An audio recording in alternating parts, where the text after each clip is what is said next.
Assalamualaikum warahmatullahi wabarakatuh. Selamat pagi, siang, sore, malam.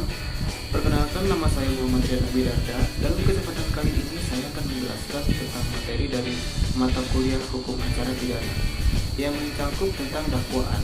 Apa itu dakwaan? Bagaimana isi dan ciri-ciri surat dakwaan, dan apa jenis-jenis dari surat dakwaan?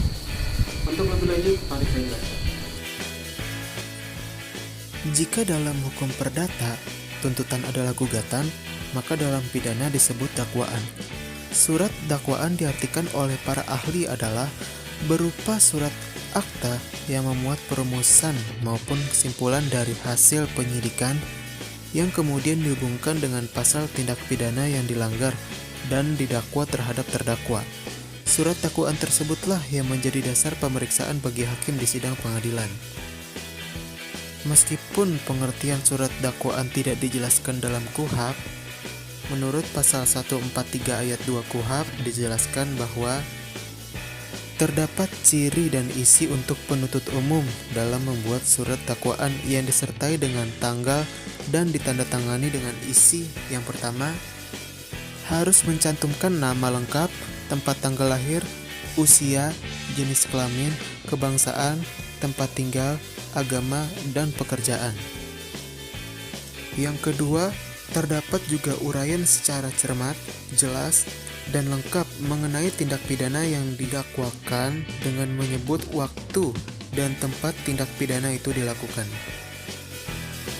Oleh karena itu, penuntut umum berkewajiban membuktikan dakwaannya dan dia terikat pada uraian fakta yang didakwakan dalam surat dakwaan.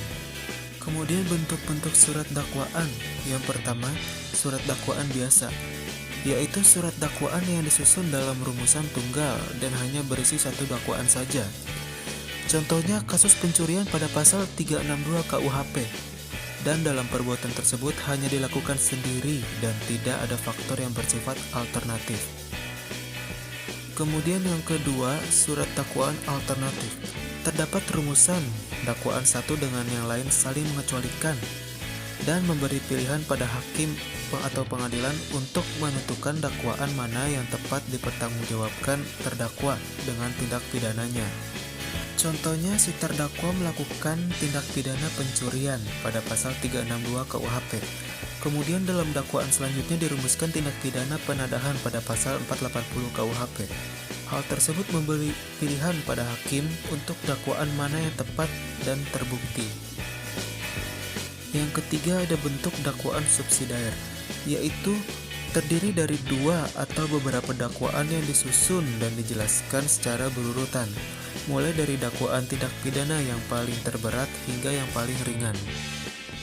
Yang keempat, ada surat dakwaan kumulasi, yakni surat dakwaan yang disusun berupa rangkaian dari beberapa dakwaan atas kejahatan atau pelanggaran, atau ada juga yang mengartikan gabungan dari dakwaan sekaligus. Ini berarti pada saat yang sama dan dalam perumusan sidang pengadilan yang sama, kepada terdakwa diajukan beberapa dakwaan sekaligus yang disebut penggabungan perkara dalam suatu surat gugatan.